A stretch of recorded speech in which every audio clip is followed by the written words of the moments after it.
would now like to invite Dr. Inggriani, Chairperson of BeBras Indonesia NBO. She's going to talk about the power of computational thinking. I think we've heard a lot about what computational thinking is today.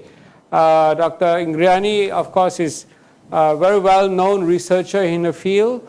And I think she's probably one of Indonesia's leading thinkers on computational thinking.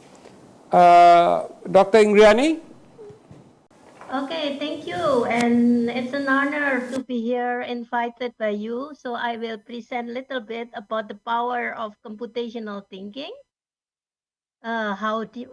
Because computational thinking is very important for surviving in this world. What is city and AI? But I think I will skip many things because the previous speaker talked more about AI and how to bridge between city to AI in Indonesian education. So everybody knows that we are living in Industrial 4.0. And when the industry become 4.0, our society become 5.0, where we will live in a highly integrated cyberspace and physical space, and we have to consolidate and to make an optimization between economy and well-being of human. But don't forget that we live now in a VUCA world, that is our world with volatility, uncertainty, complexity, and ambiguity. This is a very difficult world if we live as usual, if we give our life to nature.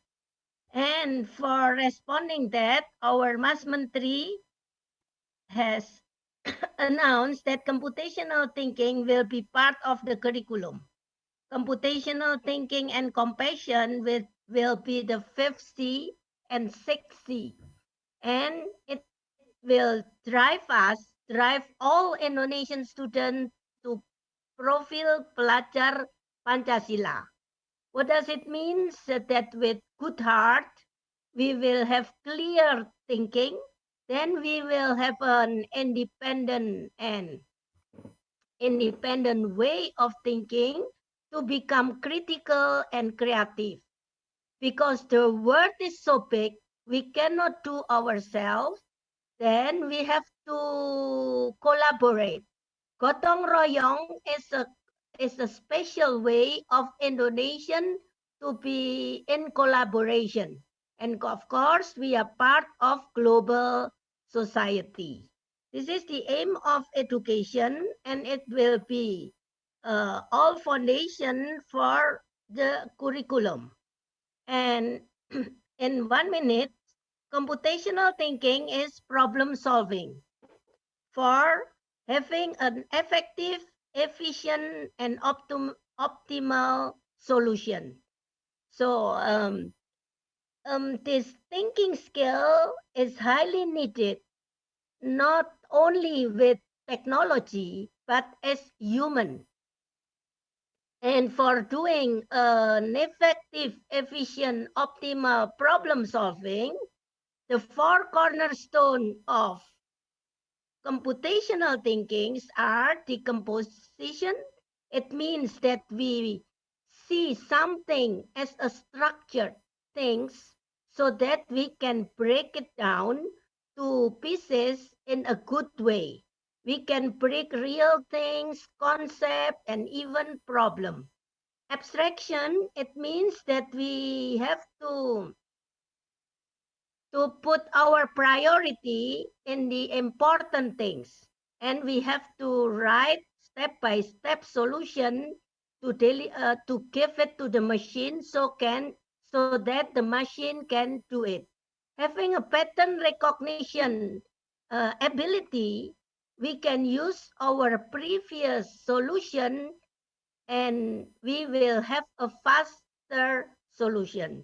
City is for all and not only for computer scientists, and computational thinking will be a fundamental skill by everyone in 21st century. So city is not about only using tools. We have to train, and the children should learn computational thinking from small things, simple things, and then bigger problem. And then when they are professional, they will build a system like this metaphor. For there is a long way to go to big data.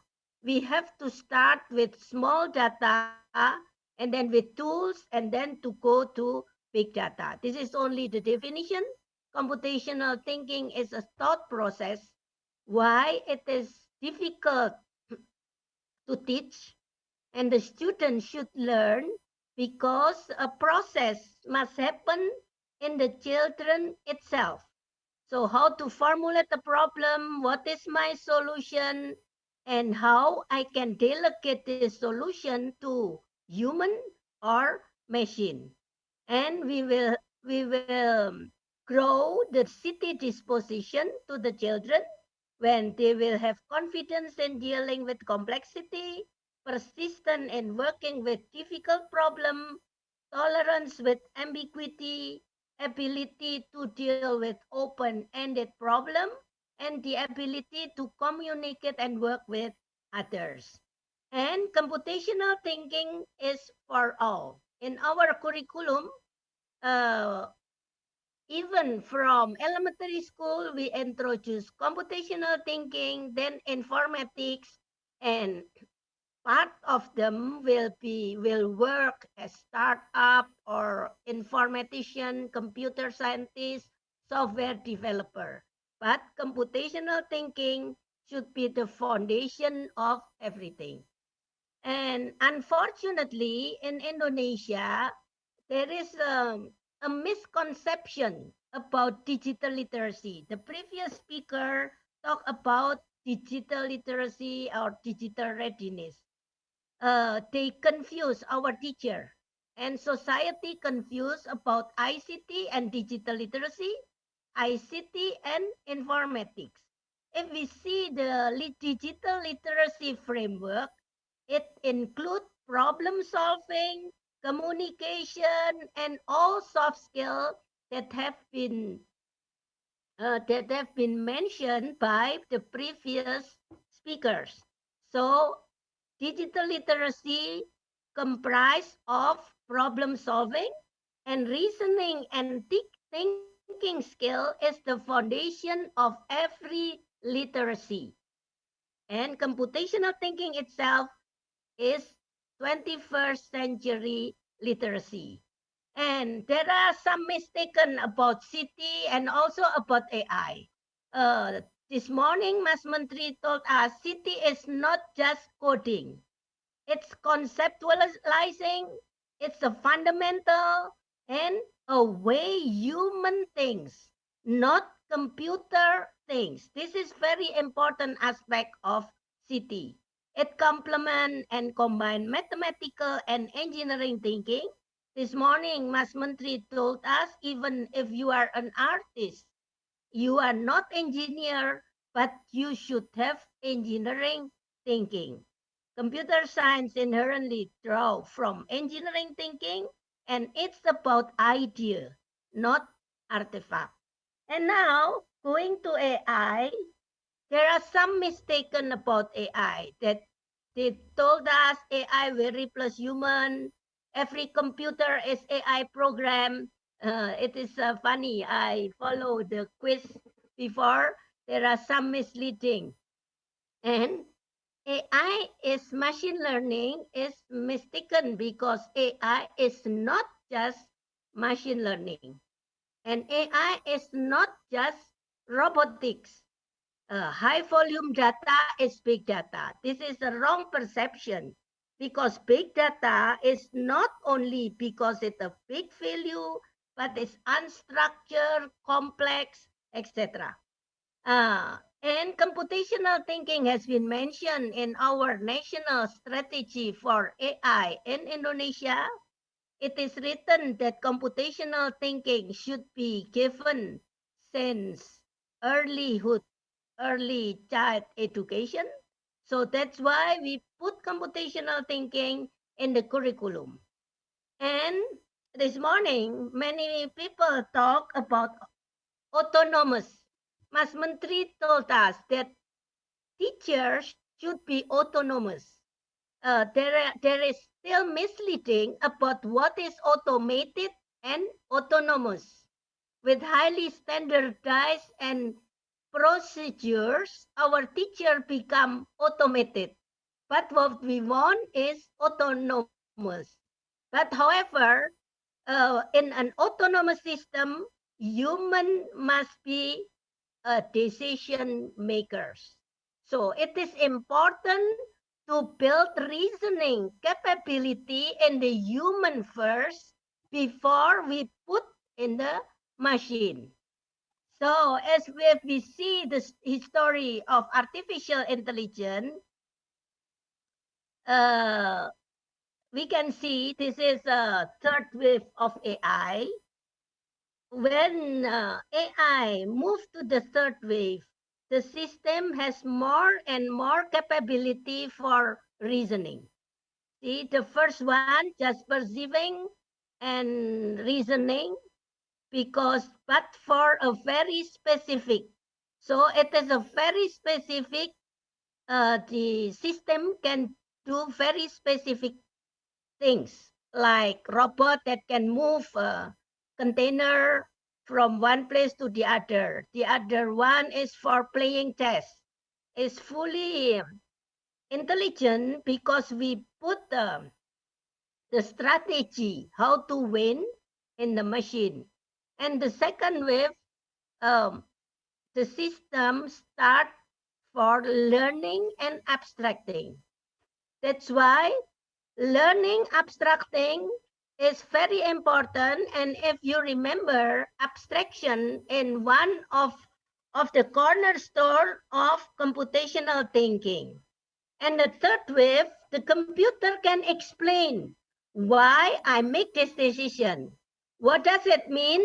It means that the machine can make any decision. And the other things now, every people talk about data analysis. So they learn how to analyze the data from and interpret the data. It's a part of computational thinking skill. It is very important when you see a data and you become a critical, such as if there is an improper scaling, you can see that if you see for the first image, it is 3 times, it's not true, you can see percentage.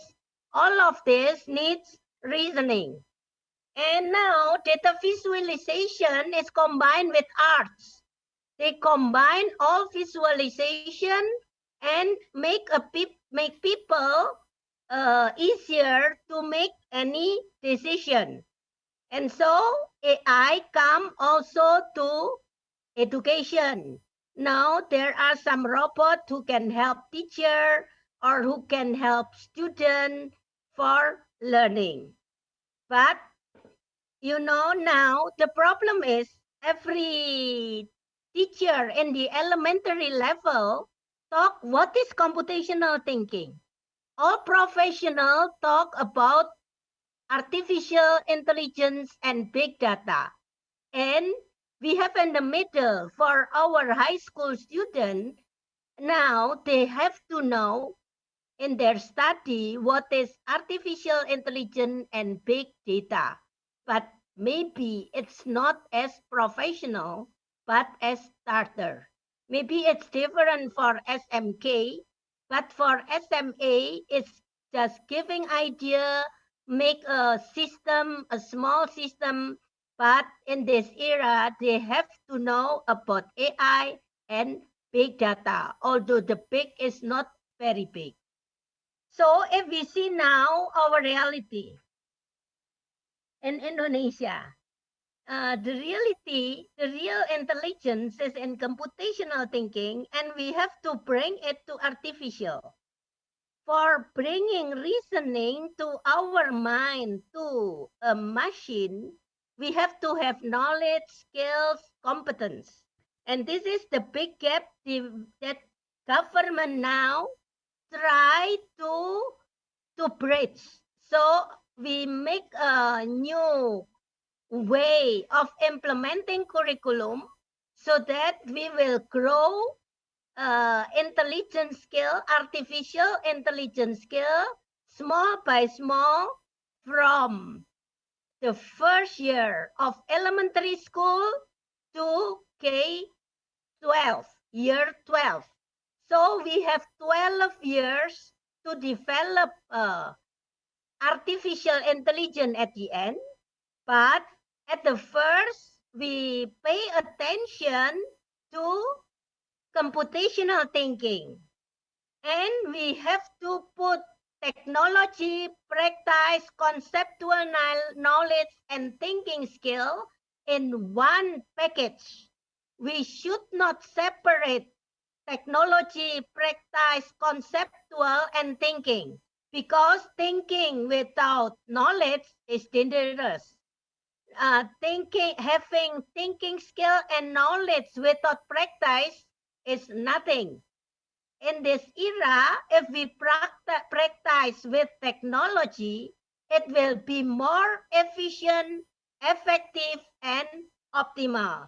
This is what we refer to our founder, our father of education, that pendidikan, mas, growth, budi pekerti, pikiran, and tubuh. Mind, heart, mind, and also put into action. And on the left side, this is the framework of informatics curriculum in Indonesia. And how we implement it, computational thinking starting from elementary school infused in every lecture. And now, until 2018 curriculum, informatics is optional.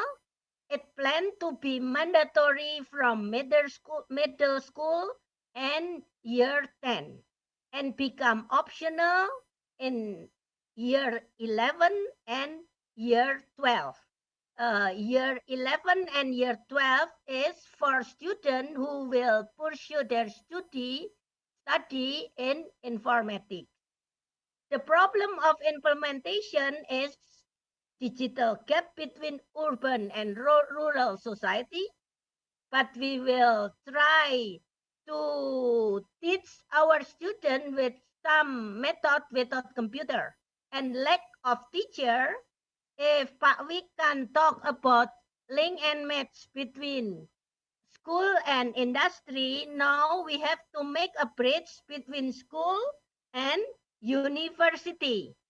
So BeBras make 87 bureau, we called it university, who is ready to help government to implement informatics curriculum in Indonesia.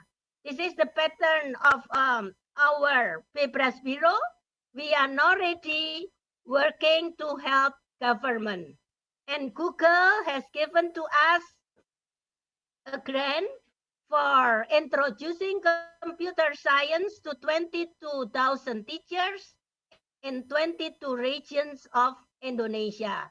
Thanks to Google, thanks to that give us the opportunity to introduce computational thinking before informatics curriculum is decided to be mandatory. And I think lack of teacher is not only the problem of Indonesia. Even in US, they report that there is a lack of teacher, a computer science teacher. Why? Because computer scientist is highly demanded in the industry. That's why we have to work fast and we have to train many teachers for being able to teach informatics. And one way to introduce computational thinking to children, Indonesia is part of an international initiative called BeBras. BeBras is beaver. BeBras is a community that want to introduce computational thinking from 3 years old to 18 years old in a challenging and funny way. So the children will learn about computational thinking and informatics without previous knowledge about informatics. We are part of it, and for giving you illustration about BeBras task, this is about pattern recognition when they become a bioinformatics. It's like DNA pattern sequencing.